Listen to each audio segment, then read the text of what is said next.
It is often said by people who live in the Arctic, and Senator Murkowski mentioned it in her speech, that their communities are no longer secure as they have been for centuries. And they are a little bit frustrated that often people outside the Arctic blame them for what's happening in the Arctic, whereas the rest of us are perhaps more responsible than the Arctic communities for what's happening in the Arctic. So let me thank all of you who have been here with us these 2 days. I know it has been tough from early morning, late into the afternoon. But I think together we have created a unique Arctic event which in many ways will be the foundation of how we proceed.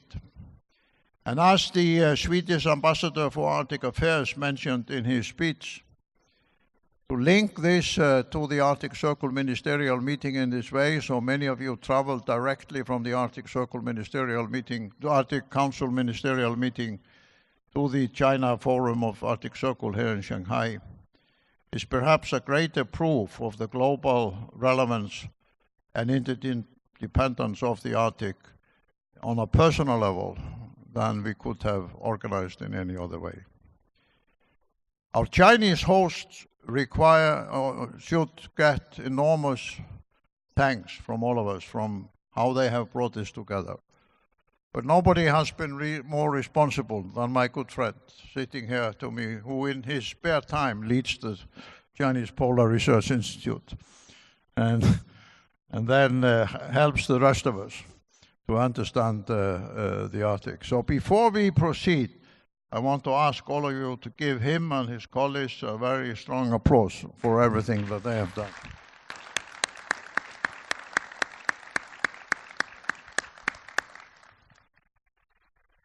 Let me also take this opportunity before I pass it over to his microphone to announce here today that the Arctic Circle is a dynamic structure. We started with the assembly. We actually came together, and Senator Murkowski was with us in Washington, I think it was in April of 2013, and announced at the National Press Club that we were going to establish what we called the Arctic Circle, and the first assembly would be in Reykjavik a few months later. Many people thought that was crazy to announce it in April or May and then want to have an assembly in October. There were about 1,000 people who came to the first assembly. In the last years, we have had over 2,000 people from 60 to 70 countries. Then we started 3 years ago what we now know as the Arctic Circle Forums. The first one was in the home state of the senator, Alaska. And they have now been in Washington, in Canada, in Scotland, in Singapore, in Korea, and now in China. And they have proved to be a very important addition to the structure of Arctic dialogue, demonstrating that an Arctic dialogue must take place not just within the Arctic, but also outside, always in cooperation with governmental institutions and other leading institutions in the host countries.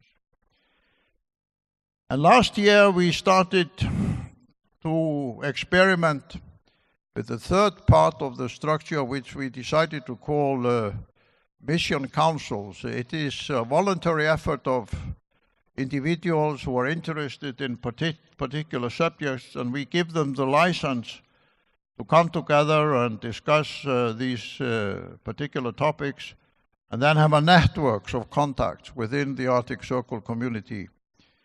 And the first trial was a mission council led by Mead Treadwell from Alaska on ports and shipping. And he reported on that at the last Arctic Circle Assembly. And we have now decided to ask my good friend and one of the people who were instrumental in creating the Arctic Circle, Professor Lasse Heinonen from Finland, to lead a mission council on what we call the Global Arctic, which is a concept which he created some years ago.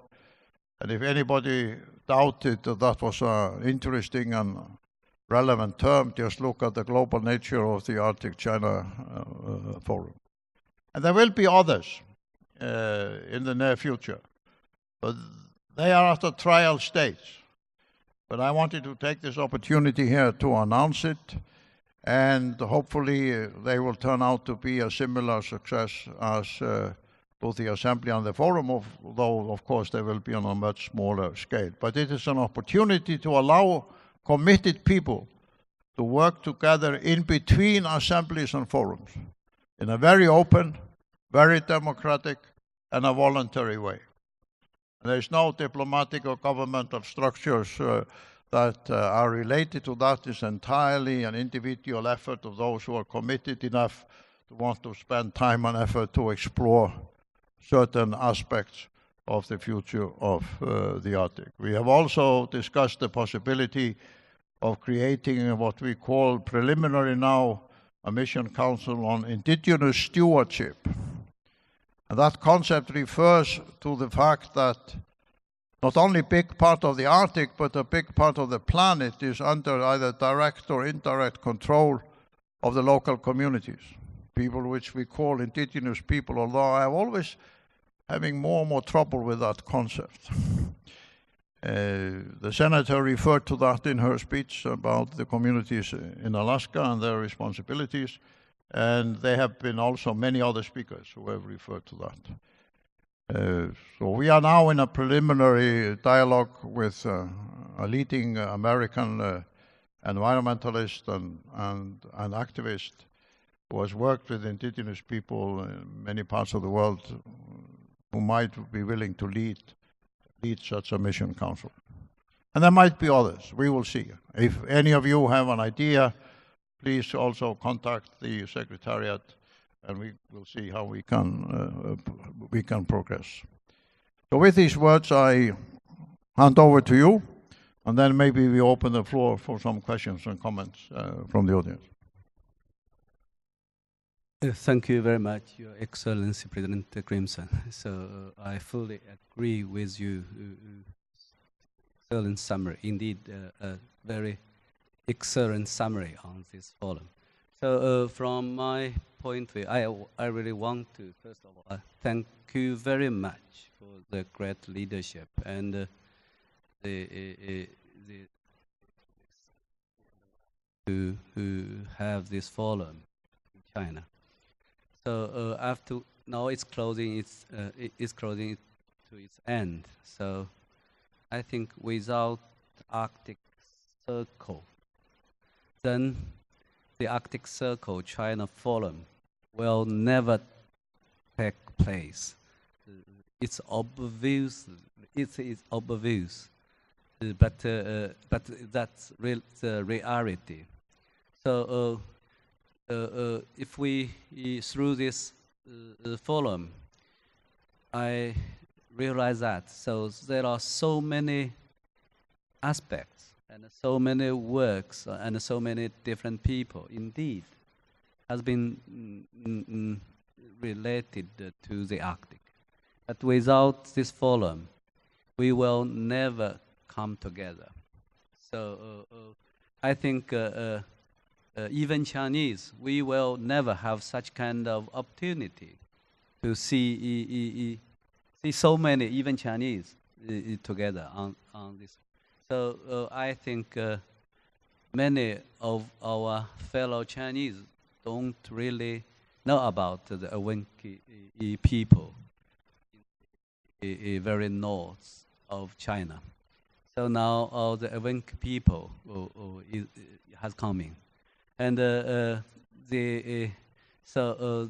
Guizhou province is located quite in the west of China, and there is no ocean connection. But the governor of Guizhou province has come to this stage, and there are so many art. So not only so I am a scientist. I think Arctic is more scientific issue. But if you look on to the artist work by the interest, so then Arctic, it can be very inspiring in topic of art itself. So it creates so many how to strong feeling in and inspire the thoughts and idea.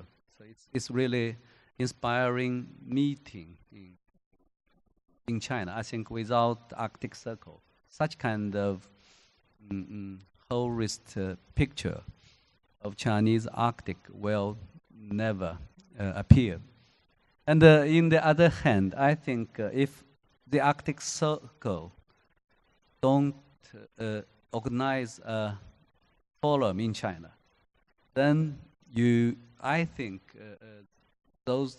these 2 days exchange, then you will miss a very important part of China. So Arctic is not just within the Arctic. There is a circle between the Arctic and non-Arctic, but there are the ocean current is cross the circle. The air circulation is cross the circle, and now all the Arctic Sea road is crossed. So such kind of trans-regional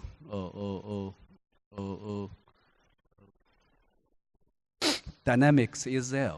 So not only in natural science, but also in the economic way, and also in cultural way. So I want to say Arctic is really a global Arctic, and indeed China is also.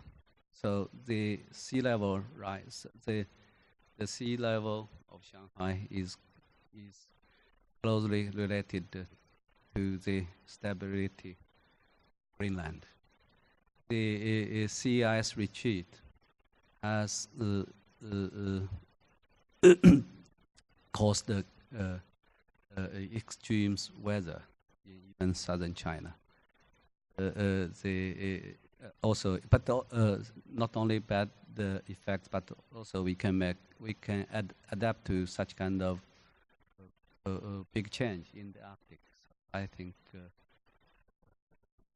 to make a good use of the Arctic sea loads is another way to adapt to the climate change in the Arctic. So in that sense, I think China indeed is an integral part of our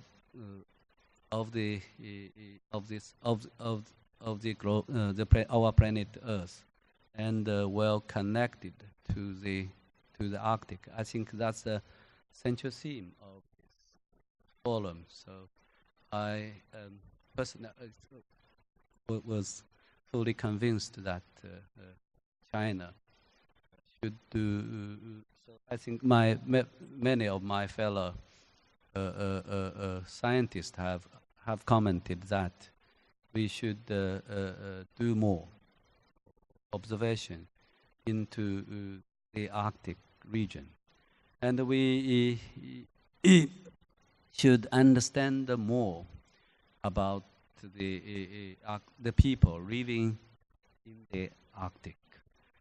So it's really a great opportunity. I want to say, yeah. So it was a inspiring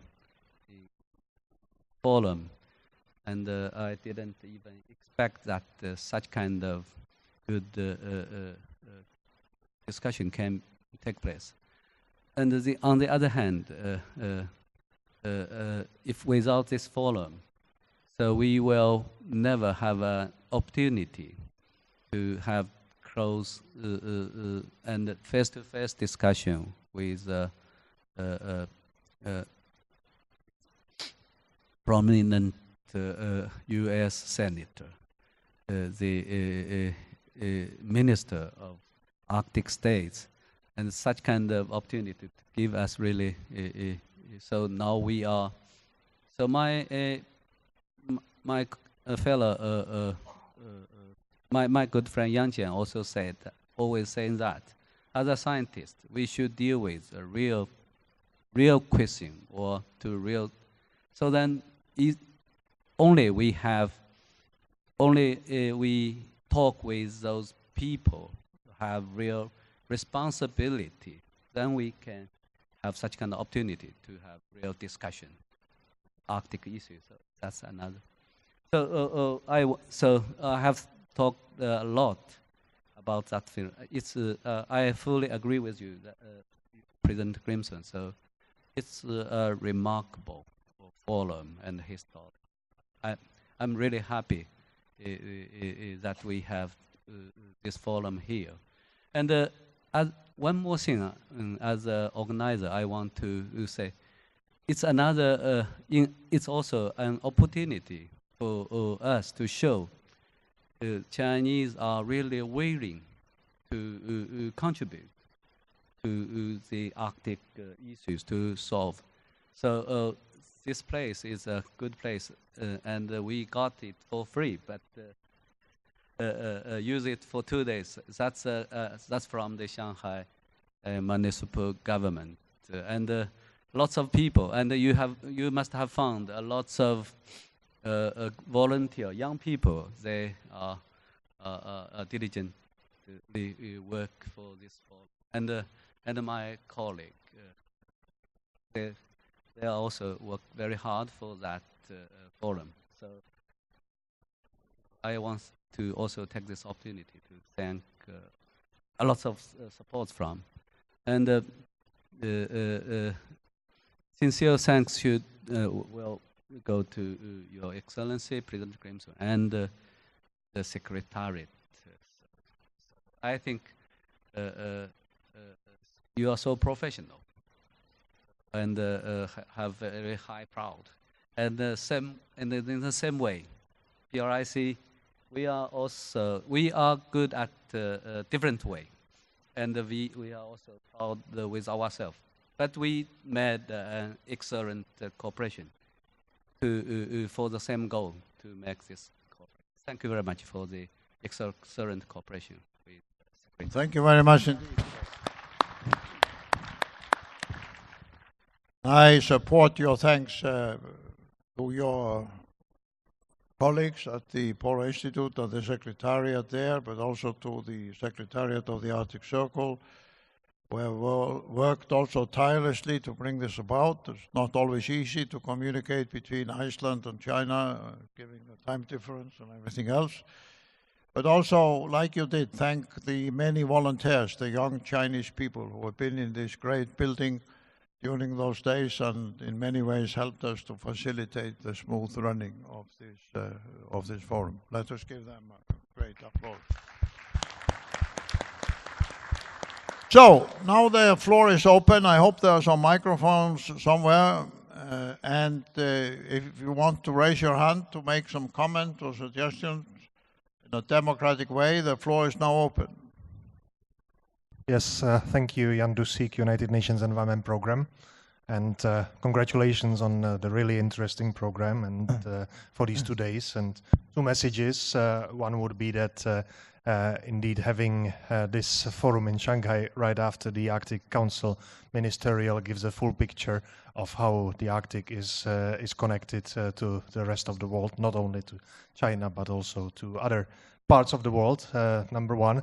And number two, given the extent of the changes that we see happening in the Arctic, probably it gives a good reason to think of a regularity of such discussions through various venues, through maybe more structured themes. But the speed of the change in the Arctic is so big that it merits a continuation. So again, congratulations. Thank you. Anybody else? Yes, Senator Murkowski. I want to thank you again, not only you, President Grímsson, but also to the Polar Institute for helping host this. I think there is so much attention and so much focus that rightly comes to the Arctic Council as that body led by the the heads of state to consider policy initiatives. But the whole design of the Arctic Circle was to engage those outside of the governmental sector, to engage those from academia, from industry, from just the general public at large. And so as we think about those ways that we influence those policymakers all the way up to our heads of state, it is when those in the community at large come together through the initiatives, through the research, through the care and compassion that they have for an issue, and you give them a voice through the Arctic Circle Forum process. So I thank you for that, but I think, again, the recognition that this voice be heard and be expressed in places that are outside of the Arctic has helped open the eyes of so many to the Arctic imperative, to what we know coming from Arctic nations, a sense of urgency, a sense of recognition of a change, and how do you either embrace it or prepare in a better way. So I thank you for allowing a forum that gives voice to those from so many different sectors. And my hope is that at future Arctic Circle forums or symposiums or your missions, wherever they may be, that we broaden this discussion. Because for too many years, there were too few of us who came together to speak with great passion about all that happened in the Arctic. But until we have been able to expand that group of interested individuals and thought leaders, we haven't moved the ball. So I appreciate you for what you have done to expand this conversation in this very important and constructive dialogue at a time when it's often hard to say that there's constructive dialogue. So thank you for that. It's not a question, that's just a statement. Well, thank you very much for these comments. Yes, there's somebody there. Yes. Hi there, Ed Craig. I'd like to build on what was just said. In fact, a couple of other conversations I've had over this fantastic conference over the last couple of days. I mean, when I first came along, I was just going to come for Friday because I'm supposed to be somewhere else today, but I actually enjoyed yesterday so much I've stayed all day, and as you can see, right to the end. I do agree with the comments that you have to build on what you're doing, and you're meeting twice a year. Is there an argument now to say that you need to take that next step and actually build an institution which embeds Arctic research, Arctic innovation, education services, working with key stakeholders within the core 8 states, but also gives a mechanism for the other countries to build themselves into that partnership?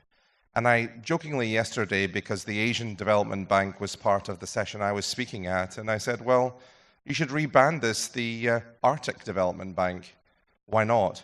And for me, it's not the craziest idea to try to get a financial mechanism from the countries, the core, and those trying to partner to try to bring a focus and a new acceleration to what is such a vital issue.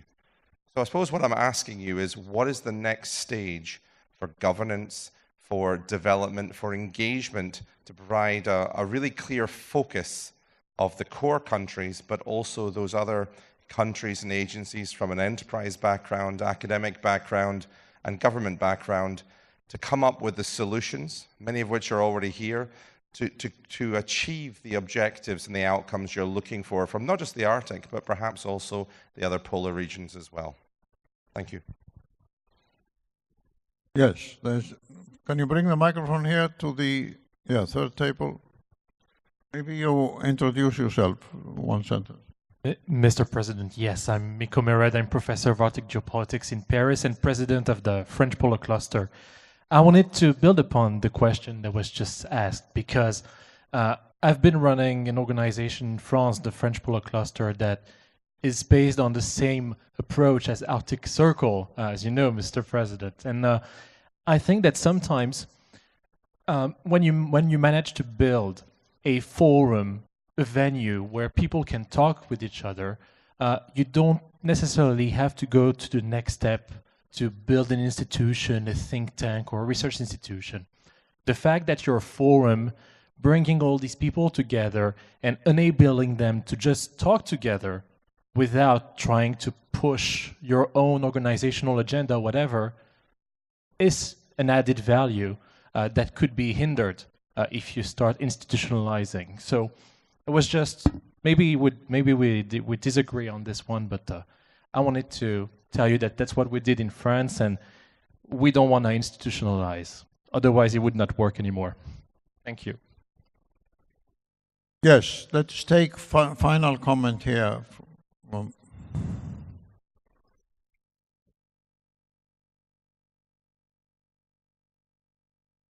Thank you, Mr. President. Says 2 days ago, just a little people understand why I'm coming here, because the polar, our university is doing with agriculture. It's very difficult to explain why we're here. But I came especially because we have myself from Uzbekistan. It's not a pole, it's a very hot country. We are just trying to melt out the ices as much as possible, but with climate change, etc. But important thing is I will very much support you, because sometimes 10, 15 years ago, nobody believed that if somebody asked me, "Are you want to go to be spaceman?" I will say no. Yeah, say no. But remote sensing came, big data came, so everybody now dealing with this data.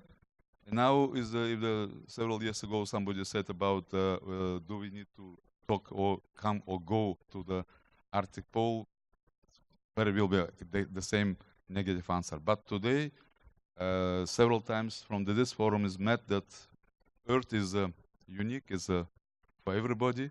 So we are now sitting here and then closing. That's I think is I can bring to our consortium, to the Central Asian countries, that a new wave, and especially thanks to the Professor Yao, who's several times invited to the third pole meetings, to the Nairobi, today to the Shanghai. I'm very pleased to meet many people and say thanks, and then other countries will be also join this discussion and continue. Thank you. Well, thank you very much, all of you, for these interventions. And they have been very helpful. Perhaps the common thread is the understanding of all of us that the Arctic Circle framework is not just a new endeavor with respect to the Arctic. It's also was in the beginning an attempt to create a new model for international cooperation. A new model which was based on the belief that the over-centralized old model of bringing people together and having a central authority determining the agenda and the right of people to speak and so on, and only those attending who had formal positions that give them the right to speak, that model was outdated in the 21st century. That we lived in a much more complex world where people from science and business and environmental organizations and local communities could contribute, as well as ministers or formal officials or even diplomats. And the interesting thing to me, as a practitioner of politics for a long time and in my early years a professor of political science, is that this new model actually works. When we launched this in Washington 6 years ago, one could have doubted, is this going to work? But now we have a fascinating track record, which all of you have helped to create. which demonstrate that you can hold not only annual assemblies in Iceland with 120 or 30 sessions and 700 speakers and over 2,000 participants, where most of the sessions are organized by different entities of various kinds, whether they are governments or non-governmental organizations or even youth associations, as well as major global corporations, with each of them having full authority over the agenda and the speakers of each session. And then organizing the forums, both in Korea, here in China, and elsewhere, by having at least a half of the time devoted to sessions that were also organized by different entities. It was an open invitation. You could also call it a democratic invitation to different partners to come on their own terms, with full authority and without surrendering the right to any centralized organizing body. What we represent here on the stage are just those who facilitated to bring this about. Perhaps to some extent making sure it didn't get completely out of bounds. But therefore, I think what we as Arctic community in that broad sense have proved to the rest of the world is that this new open, democratic, transparent model of bringing people together in successful endeavors actually works. And that is a very important contribution, not just to the Arctic, but to the solution of many of the common problems that we face all over the world. And we have seen extraordinary demonstration of this during the forum here in China. From business leaders, political leaders, science leaders, indigenous people, environmental organizations, all coming together in an even playing field. In an even playing field. So therefore, I think we should leave China convinced, if I may say so, as a great friend of this country, that perhaps the ultimate proof of whether this model worked was to have this forum here in China. Because if it works in China, my good friends, I mean, it will work everywhere in the world. We have done it in Washington. We have done it in Korea. We have done it now in China. We will do it, hopefully, in 2 of the leading European countries in the near future. And we will definitely do it in Japan next year. And listening to some of your comments, I added it up in my mind that if we take the 12 months that have passed from the assembly in Iceland last October to the next assembly, including the forum in Korea and here in China, and the participants in the last assembly, we have brought together over 3,000 people from between 70 and 80 countries in the world in this constructive dialogue, which is not just on the future of the Arctic, but also on the future of the planet. So I want, at the end, the closing, thank all of you for having contributed to the creation of this new model, which can also be useful to governments as well as communities and individual activists. And hopefully we will see as many of you as possible at the Arctic Circle Assembly in October, where we will continue this.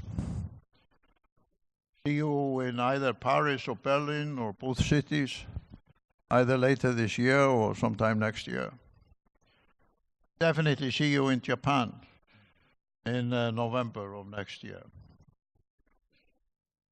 So, with having, by the end of next year, hold forums, both of the North American countries, Canada and the United States, in 3 of the leading Asian countries, in both of the leading European continental countries, as well as the small nations of the North Atlantic, Greenland, Faroe Islands, Scotland, and my own country. I think that record will demonstrate by itself that the global Arctic has already arrived, and the dialogue on the future of the planet and the future of the Arctic is, in essence, the same dialogue. With those words, I give the floor to my good friends to have the final say at the Arctic Circle China Forum. Thank you. So before the end, I want to invite everybody to give a warm applause to another organizer member, Professor Yang Jian, and the Shanghai Institutes of International Studies. He is not. Is there? So, yeah, so that's Professor Yang Jian and his group. And deep thanks to the Shanghai Museum of Science and Technology. All of the staffs have been working closely with us. So, so to the Shanghai,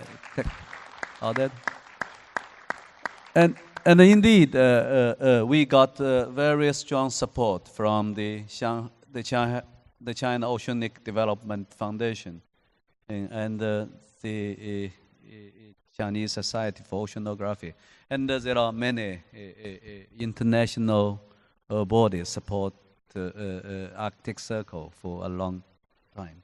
And the Ministry of Natural Resources, especially the Department of International Cooperation, and the legal department of the Ministry of Foreign Affairs have given us very strong support. I want to so join us to a warm thanks to them. So thank you, and that's the end of Arctic Circle China Forum.